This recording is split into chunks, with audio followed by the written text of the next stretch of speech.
Hello बच्चों, कैसे हैं आप लोग। उम्मीद है आप लोग अच्छे होंगे और आपकी पढ़ाई भी अच्छी चल रही होगी।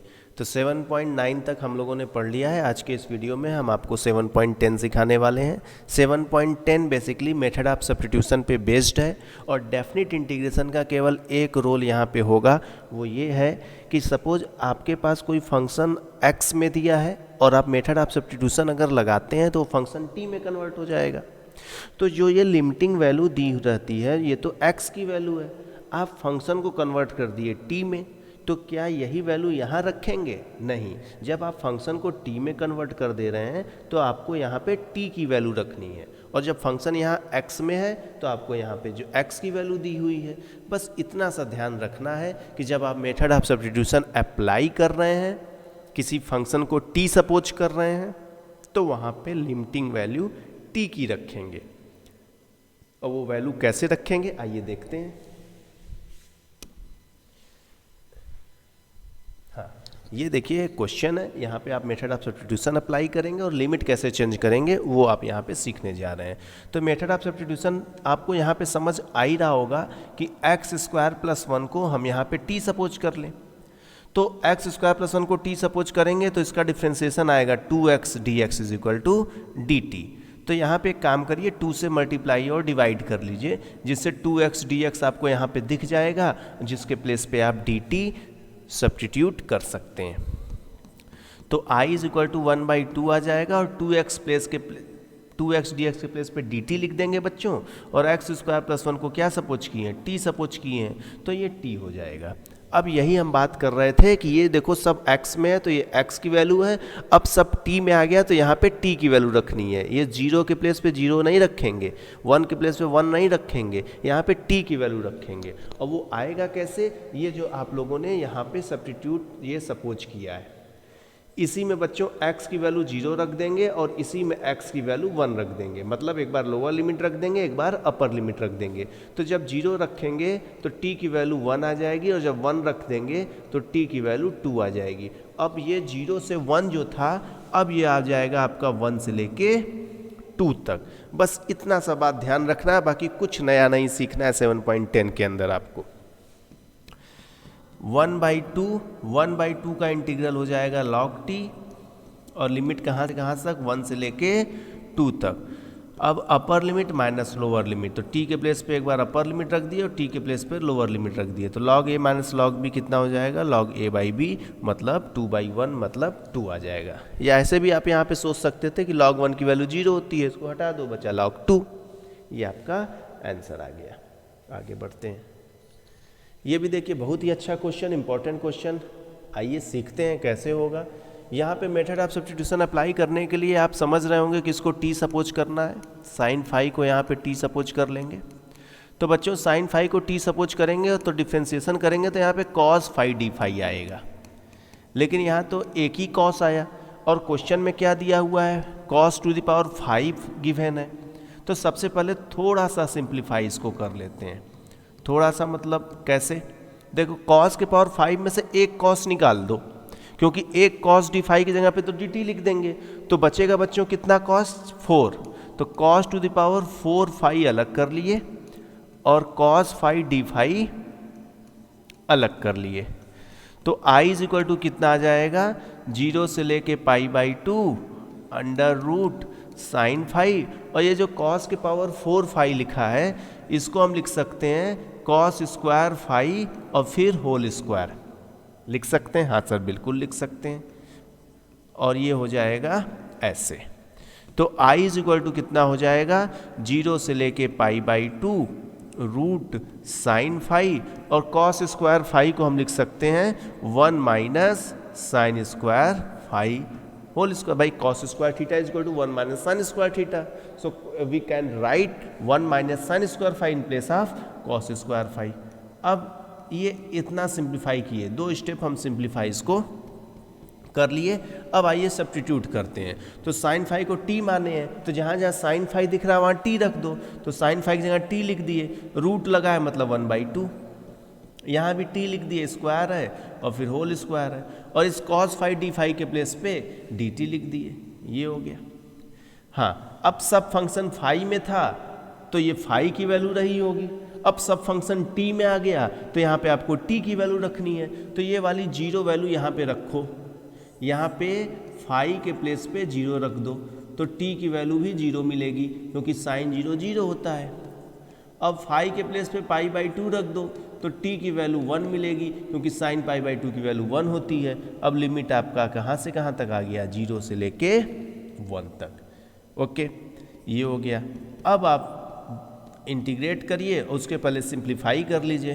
टी के पावर 1/2 a माइनस बी के होल स्क्वायर से ओपन कर दो तो ये आ जाएगा a square plus B square minus 2ab लग गया। टी के पावर 1/2 का अंदर इंटू करा लो तो ये आ जाएगा टी के पावर 1/2, 4 में 1/2 पावर ऐड हो जाता है तो ये 9/2 हो जाएगा और 2 में 1/2 ऐड कर लेंगे तो 5/2 आ जाएगा। सही है, हाँ बिल्कुल सही है सर।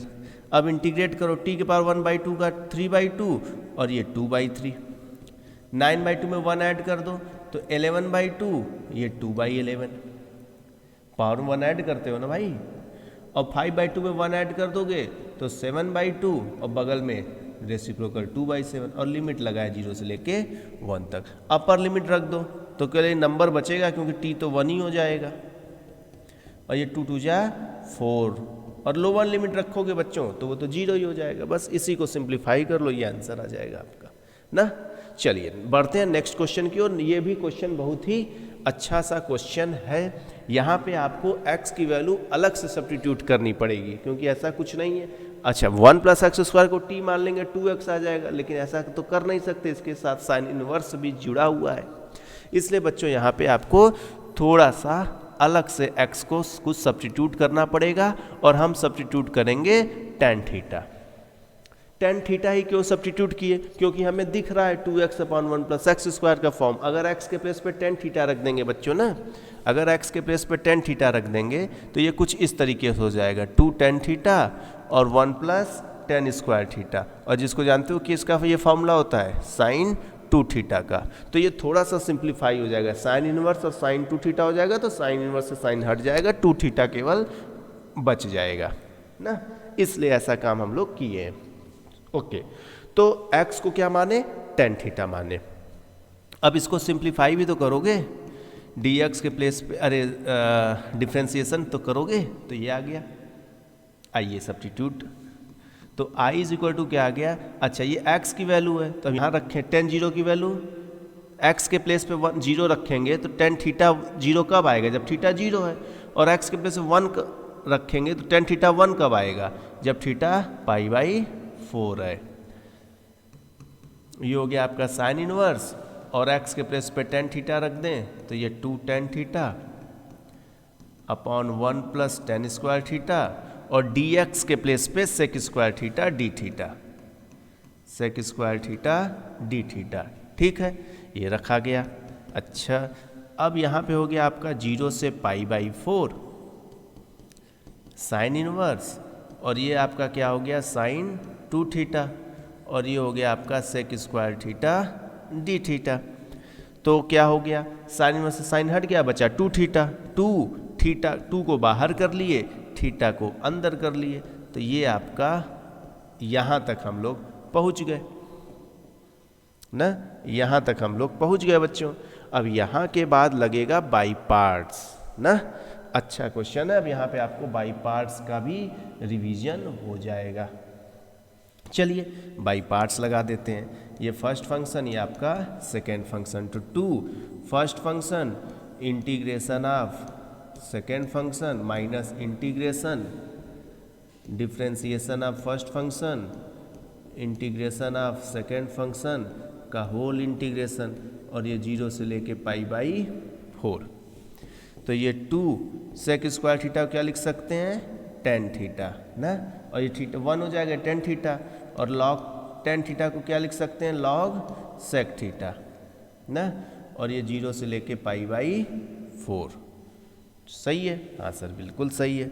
बस यहाँ पे फिर से समझ लो, ये देखो इसका तो वैल्यू 1 हो जाएगा, sec² थीटा tan थीटा आ जाएगा, और tan थीटा का फिर से इंटीग्रेशन करेंगे तो log sec थीटा होता है, ये फॉर्मूला tan थीटा का ना। ये आप लोग पढ़े हैं वहाँ पे 7.3 में पढ़े होंगे ना, नहीं 7.2 में ही पढ़े आप लोग। मेथड ऑफ सब्स्टिट्यूशन के अंदर। अब upper limit minus lower limit, तो अपर लिमिट रख देंगे, जहाँ जहाँ थीटा है वहाँ पे अपर लिमिट मतलब π/4 रख दिए। अच्छा, लोअर लिमिट में सब जीरो ही हो जाना है, यहाँ जीरो रख दोगे ये जीरो हो जाएगा, सेक 0 1 होता है, log 1 0 होता है, तो लोअर लिमिट में सब जीरो हो जाएगा। अपर लिमिट ये आपके सामने दिख रहा है। आगे बढ़ते हैं, 2 का इंटू करा ले, 2π/4 हो जाएगा, 10π/4 तो 1 होता है, छोड़ दो। सेक π/4 कितना होता है सर, √2 होता है, ये इससे कैंसिल हो गया, π/2 हो गया, और √2 को 2 के बाद 1/2 लिखोगे, 1/2 साइड में आ जाएगा ना, तो ये आपका आंसर आ जाएगा। आगे बढ़ते हैं, देखिए ये आपका क्वेश्चन नंबर 5। कम ही क्वेश्चन है 7.10 में, लेकिन अच्छे अच्छे क्वेश्चंस हैं। देखिए ये भी एक अच्छा क्वेश्चन है, इसको भी हम आपको सिखा देते हैं। देखो बच्चों, ये तो समझ में आ ही रहा होगा कि cos x को t सपोज कर लें, क्योंकि ऊपर sin x दिख रहा है, तो ये आज आपका हो जाएगा minus sine x d x is equal to d t, और माइनस को उस साइड कर देंगे तो sine x is equal to sine x d x is equal to minus d t. आइए, तो आई इज इक्वल टू क्या हो गया, साइन एक्स डी एक्स के प्लेस पे माइनस डी टी हो गया, और ये टी स्क्वायर हो गया। अब यहाँ जीरो लिख दें, यहाँ π/2 नहीं, लिमिट चेंज करेंगे, जीरो रख दें तो cos 0 की वैल्यू 1, π/2 रख दें, cos π/2 की वैल्यू 0, ये चीज़ हुआ। अब 1/1 प्लस टी स्क्वायर का इंटीग्रल क्या होता है, tan इनवर्स टी होता है, और ये 1 से लेके 0 तक। अब upper limit minus lower limit, ये रख लिए, tan 0 की वैल्यू tan इनवर्स 0 0, और 1 में क्या होता है π/4, माइनस माइनस प्लस हो गया, ये आपका कितना आ गया बच्चों, π/4 आंसर आ गया ना। आगे बढ़ते हैं, हाँ, अगर अपॉन में क्वाड्रेटिक आ जाता था तो क्या करते थे, ये आप सीख चुके हैं 7.4 के अंदर। अपॉन में क्वाड्रेटिक आ जाता था तो उसको कंप्लीटिंग द स्क्वायर मेथड का फॉर्मूला लगाते थे, और दो फॉर्मूला होता था, ये विदाउट रूट वाला है तो दो फॉर्मूला वहाँ पे लगता था ना। 1/, बेसिकली 3 फॉर्मेट बनता था, 1/x² plus a², 1/x² minus a², 1/a² minus x²। तो देखते हैं इसमें कौन सा लगता है। तो बच्चों इसको हम अलग से पहले आपको सॉल्व करके दिखा देते हैं, इस क्वाड्रेटिक को कंप्लीटिंग द स्क्वायर मेथड से सॉल्व करके अलग से बता देते हैं। तो आप इस बात को समझिए कि यहाँ पे x² का जो कोफिशिएंट है वो क्या है, निगेटिव है। सबसे पहले तो उसको +1 बना दो, तो 1 तो हो ही जाएगा निगेटिव कॉमन लेने से, तो ये इस तरीके से आ गया। अब करिए, अब याद करिए क्या करते थे, x के कोफिशिएंट के हाफ का स्क्वायर ऐड करते थे, तो 1/2 का स्क्वायर ऐड करेंगे और बैलेंस करने के लिए सब्ट्रैक्ट भी करेंगे। ऐसा करने से हुआ क्या, ऐसा करने से ये जो 3 था ये आपका होल स्क्वायर में कन्वर्ट हो गया, और ये 1/4 माइनस 1/4 बच गया है। अब ये आपका हो गया x माइनस 1/2 का होल स्क्वायर, और वो 17/4 हो गया। अब इस माइनस को अंदर भेज दीजिए, तो ये वाला पॉजिटिव हो गया, पहले लिख दिए, और ये स्क्वायर वाला टर्म निगेटिव हो गया, इधर लिख दिए। अब इसको होल स्क्वायर बनाने के लिए √17/2 का होल स्क्वायर लिख सकते हो, और इसको तो होल स्क्वायर बना ही चुके हैं ना बच्चों, तो ये चीज़ आ गया ना।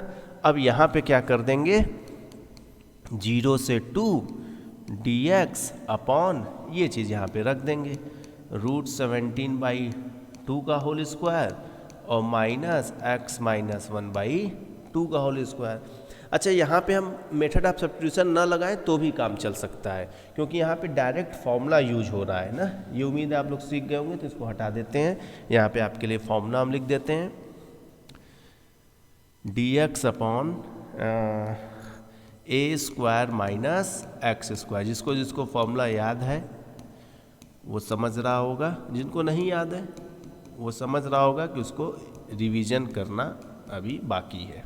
ये फॉर्मूला लग रहा है, तो आप कंपेयर कर लिए तो एक जगह √17/2 है, और देखो ये लीनियर है, इस x ये जो ब्रैकेट के अंदर वाला लीनियर है ना, तो डायरेक्ट फॉर्मूला अप्लाई हो सकता है। और x का कोफिशिएंट अगर कुछ रहता तो उससे डिवाइड कर देते, यहाँ x का कोफिशिएंट 1 है, डायरेक्ट फॉर्मूला अप्लाई कर देना है हम लोग। a की जगह लिख देते हैं √17/2 log a प्लस एक्स, मतलब √17/2 प्लस x के प्लेस पे ये चीज़ है और √17/2 माइनस x के प्लेस पे x - 1/2 है और लिमिट कहाँ से कहाँ तक, 0 से लेके 2 तक। ये 2 से 2 कट गया, 1/√17 लिख देते हैं। चलो और थोड़ा सिंप्लीफाई कर लेते हैं, 2 LCM ले लेते हैं, तो √17 प्लस 2x - 1 और यहाँ भी 2 LCM ले लेते हैं, तो √17 माइनस √x + 1 और दोनों का LCM वाला 2 कट जाएगा। अब upper limit minus lower limit रख देते हैं,